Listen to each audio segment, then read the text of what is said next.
Pharaoh will think the Israelites are wandering around the land in confusion, hemmed in by the desert, and I will harden Pharaoh's heart, and he will pursue them.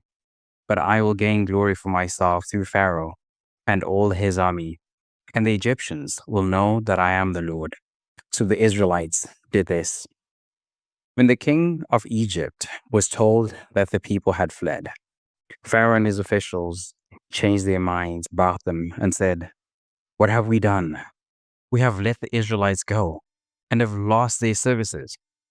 So he had his chariot made ready and took his army with him. He took 600 of the best chariots, along with all the other chariots of Egypt, with officers over all of them.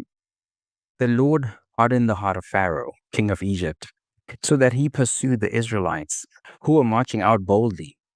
The Egyptians, all Pharaoh's horses and chariots, horsemen and troops, pursued the Israelites and overtook them as they camped by the sea near Pi Hahiroth, opposite Baal Zephon.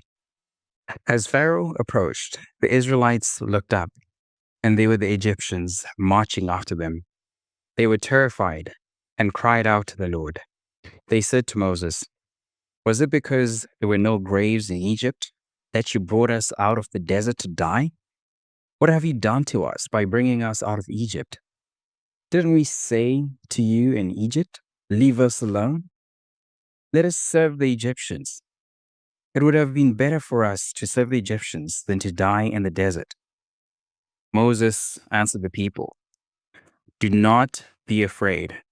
Stand firm, and you will see the deliverance the Lord will bring you today. The Egyptians you see today, you will never see them again.